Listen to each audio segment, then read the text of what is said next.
Moi me voilà en Pologne. J'ai passé la frontière, j'ai roulé genre 2-3 km. Vu qu'il est midi, je vais manger. Alors la Pologne. Déjà j'ai été surpris que c'est pas en euros. C'est une autre monnaie, ça commence par Z, je sais plus comment ça s'appelle. Mais c'est une autre monnaie, mais ça reste très peu cher. Je crois que c'est même moins cher que les pays baltes.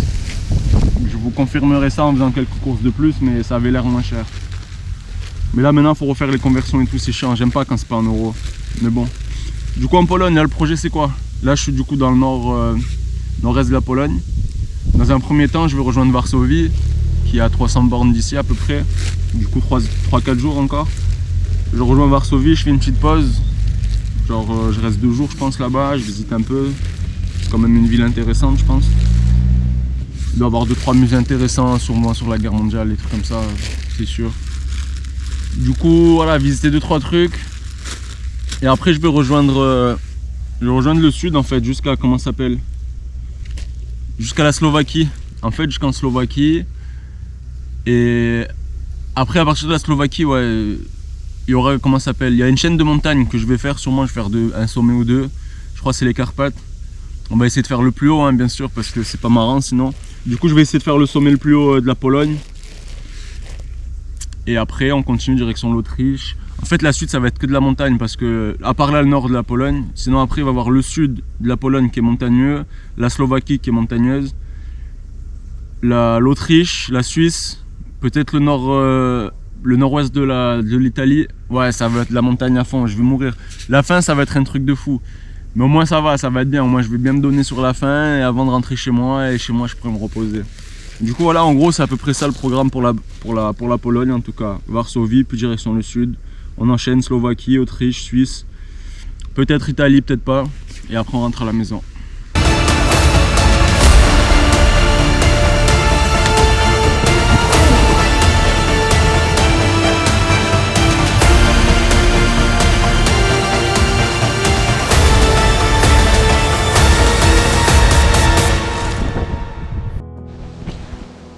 Je me suis trompé de chemin. Alors non seulement que regardez, je roule sur une route comme ça, c'est-à-dire patinage complet, et en plus je me suis trompé de route, c'est-à-dire là c'est la frontière avec la Biélorussie en fait. En fait je suis allé en direction du sud alors que je devais aller à... Parce qu'en fait je capte pas internet, du coup j'ai voulu rouler à peu près comme je pensais. Et sans GPS je me trouve avec la frontière biélorusse. Bon là c'est interdit d'y aller bien sûr, faut un visa etc. Je peux pas rentrer en Biélorussie, mais de toute façon c'était pas là que je voulais venir. Mais voilà, je vous montre juste que voilà la frontière, elle n'est pas surveillée, mais bon en fait ils ont mis quand même tout un barbelé et tout sur toute la frontière alors que je suis en pleine forêt, hein, regardez. En plus apparemment les relations entre la Biélorussie et les pays européens frontaliers c'est moyen, genre avec la Lituanie du coup et la Pologne. Apparemment c'est un peu chaud. Du coup voilà, on va bouger d'ici, ils vont me prendre pour un migrant et je vais prendre 3 balles. Allez. Putain, j'ai roulé pour rien dans une route de merde, mais bon, c'est pas grave, c'est le jeu.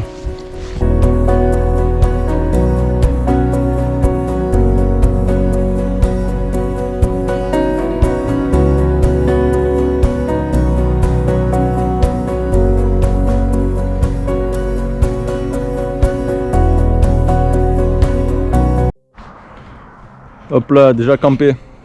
Il est 17 h, maintenant on campe à 17 h, ça y est. Parce qu'en fait il fait nuit tôt là. Là il fait nuit à 17h45, 17h40. Du coup maintenant 17h c'est terminé. Pas le choix hein, parce que j'ai pas envie de rouler de nuit de toute façon. Et même pour trouver un endroit la nuit c'est chiant. Là je me suis trouvé une petite forêt. Et du coup ouais, je peux faire moins de distance que quand il faisait jour jusqu'à 22-23 comme en Norvège quoi. Ou du moins je fais la même distance mais j'ai moins de temps pour me reposer, faire des pauses, faire des siestes etc. En Norvège je faisais des siestes des fois carrément. Tellement je savais que la journée elle était longue. Du coup voilà, là c'est une organisation différente mais ça va. Mais c'est juste que ça va prendre en compte quand même dans le planning de la journée quoi. 17 h. Bah, après ça me donne plus de temps pour me reposer hein, parce que moi quand il fait nuit, je me couche quoi. Là il est à 19 h, je dors hein, mais vraiment. Et je me lève assez tôt. Mais bon j'ai quand même au moins 10 heures de sommeil chaque nuit. Hein. Je pense que c'est important de bien dormir. C'est ce qui fait tenir quand vous voyagez pendant des mois. Je pense qu'il faut prendre le temps quoi, dormir minimum 9 heures. Je pense hein. Après ça dépend des gens, il y a des gens qui ont besoin de moins de sommeil. En soi je pourrais moins dormir mais pourquoi faire en fait. J'ai du temps donc je dors et comme ça je peux enchaîner des jours et des jours sans me reposer quoi. Je pense que c'est ça qui fait que je peux enchaîner une dizaine de jours, voire 2 semaines, 3 semaines, sans avoir de faire de pause. Dormez bien les amis.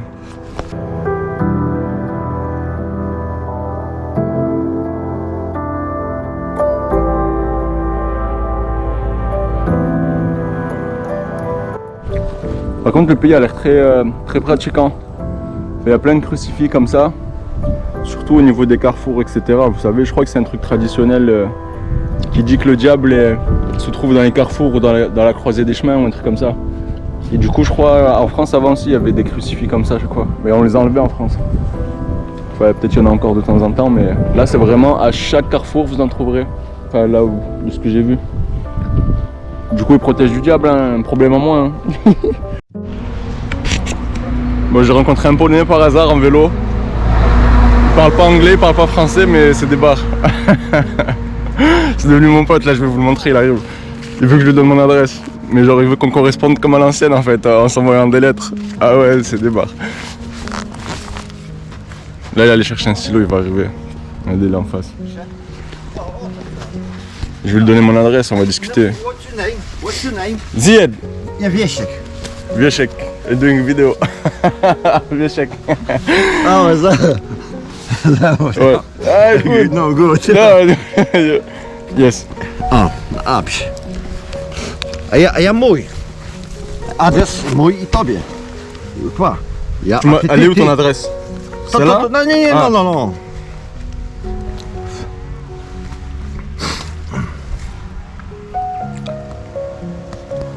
Ruhe. B. Moi j'écris pas très bien mais... Marsylia. Marseille. Marsylia tam. Taxi 3. Taxi 2. Film. Ah, taxi! Ale... Taxi, Un film. milion. Tu connais le film Taxi? Un milion. Ale to good. A, nie jest pisze. Nie pisze. Nie masz Janek lepszego? Nie pisze. Słabo. Ah, Nie pisze. Nie masz... marche pas.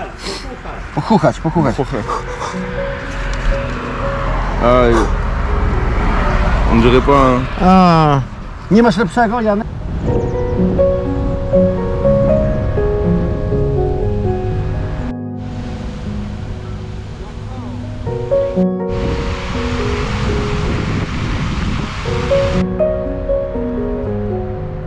Bon, ça y est, je pars de Varsovie là.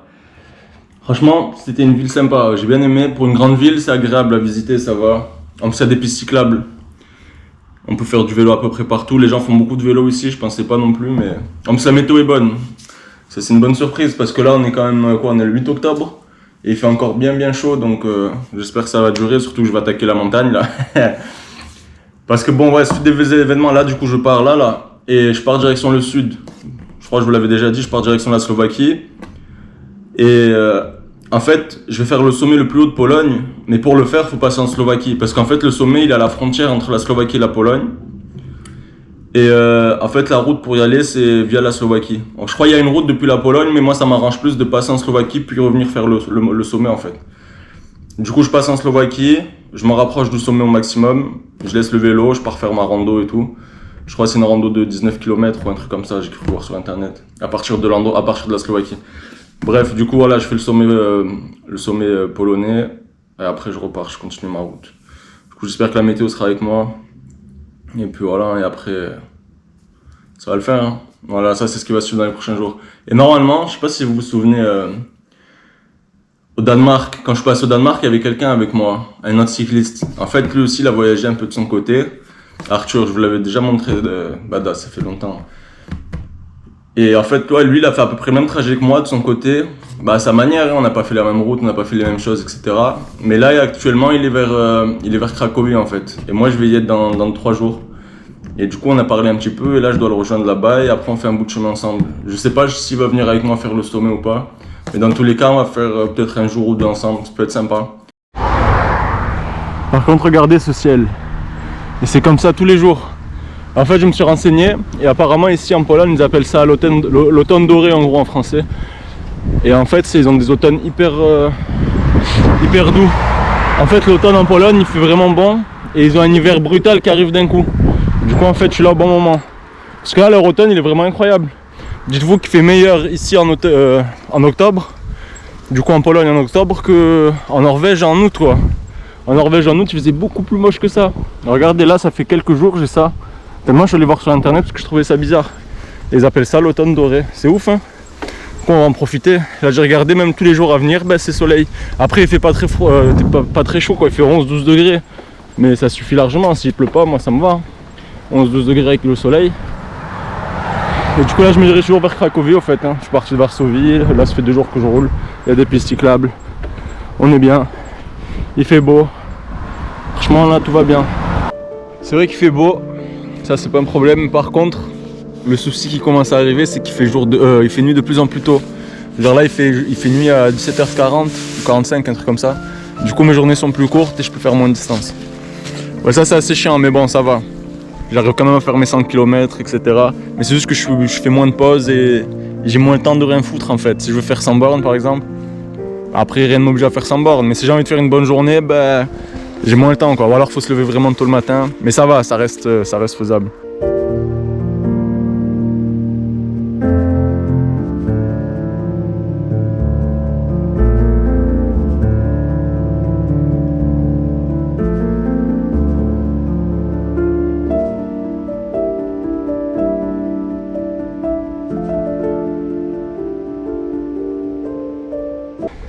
Bah, je suis pas passé à Cracovie finalement, je suis passé à côté. Ça je devais rejoindre Arthur comme je vous avais dit, mais lui il voulait rester une nuit de plus. Moi je voulais pas faire de pause à Cracovie, du coup je suis même pas passé, j'ai tracé direct direction la frontière de la Slovaquie. Putain quand on fait un effort c'est dur d'articuler, de parler. En fait là ça reprend un petit peu les cols, enfin col c'est un grand mot, pour l'instant c'est juste des petits dénivelés. Mais ça y est c'est fini le plat. Dites-vous, parce que là j'approche de la chaîne de montagnes, vous savez, qui est entre la Pologne, tout ça, la Slovaquie, les Carpates, je crois que ça s'appelle. Et du coup, bah, ça commence à monter. Hein. Dites-vous, j'ai pas eu de dénivelé depuis la Norvège. Du coup, je peux pas me plaindre. Ça fait plus d'1 mois et demi que je suis sur du plat, quasiment. Du coup, bon. Et puis après, le dénivelé, c'est stylé parce que bon, on a des belles vues, tout ça. Non, j'ai hâte. J'espère qu'il fera pas trop froid, juste. Parce que là, j'ai vu le sommet que je voulais faire, vous savez, ça s'appelle le sommet, le Mont Risi. Je sais pas si ça se prononce comme ça. R-Y-S-Y. Et là actuellement il fait entre moins 5 et moins 10 degrés là-haut. Et là en fait j'ai 2 jours. J'ai 2 jours où il y a une petite fenêtre où il pleut pas, etc. d'après la météo.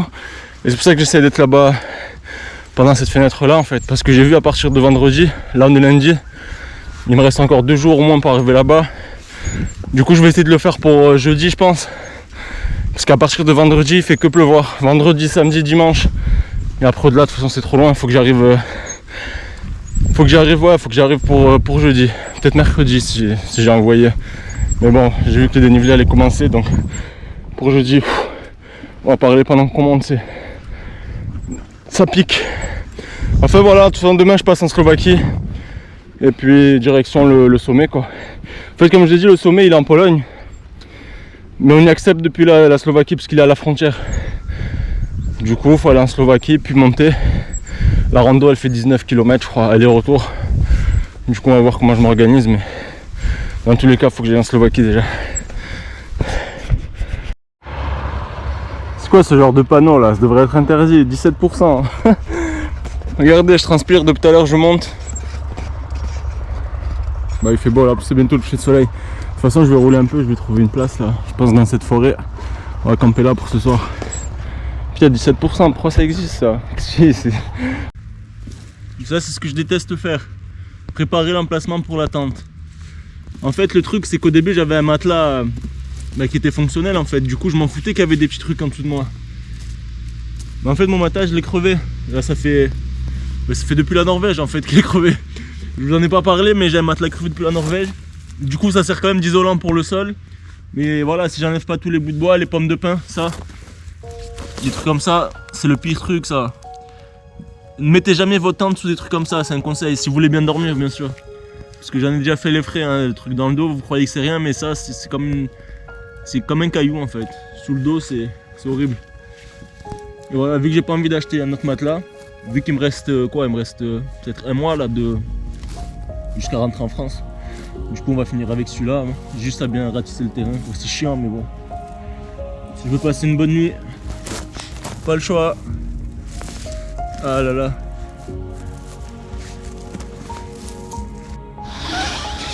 Vous voyez là, je le gonfle.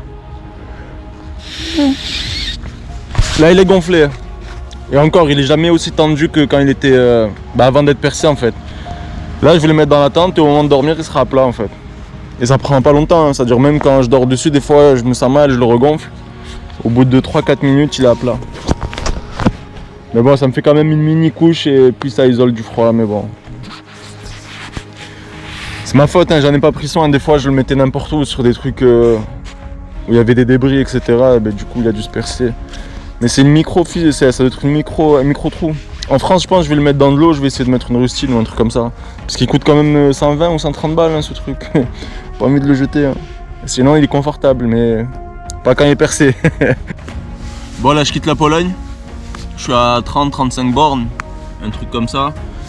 Du coup on va faire un petit bilan de la Pologne. Ça va, j'ai bien aimé la Pologne. En fait c'est entre champs et forêt.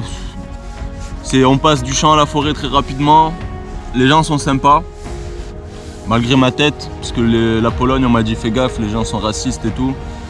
Ben moi j'ai pas eu... Ben, y a toujours des gens qui me regardent bizarre, ça change pas. Mais ça va, j'ai rencontré quelques personnes, c'était sympa, j'ai eu des petits échanges. Le problème par contre c'est les routes, il n'y a pas de bande d'arrêt d'urgence. Ça il n'y en a pas ici, c'est un truc de fou, c'est-à-dire que vous roulez dans les mêmes voies que les voitures et c'est un peu chiant. Après c'est facile d'esquiver les axes principaux parce que c'est un grand pays, il y a beaucoup de routes. Du coup vous prenez les petites routes et ça passe en vrai. Sinon quoi d'autre? Achetez de l'eau parce que vous trouverez pas d'eau de source naturelle en fait, moi j'en ai pas trouvé en tout cas. Du coup j'ai acheté de l'eau à chaque fois dans les magasins parce qu'il n'y a pas de ruisseau, il n'y a pas de petite rivière ou de trucs comme ça, j'en ai pas vu. Et celle qu'il y a c'est de l'eau semi-stagnante, c'est pas bon d'en boire quoi, on n'en est pas là. Du coup voilà, sinon même les courses vous allez voir, en fait c'est que des enseignes françaises ici, quasiment. Il y a Carrefour, il y a Auchan, il y a Bricorama, il y a quoi encore, le Roi Merlin. C'est-à-dire si vous avez besoin de quelque chose, vous serez pas perdu, vous saurez dans quel magasin. Allez, Decathlon, le boss, le roi des magasins, pour les voyageurs en tout cas. Du coup, voilà, la Pologne, ça se fait tranquillement.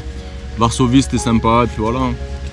Le haut il est plat, l'extrême sud il commence à être montagneux, mais vraiment 90%, en tout cas de là où je passais, le nord-est, bah, c'est plat. Du coup voilà, en Pologne, tranquillou. Bon allez, go Slovaquie.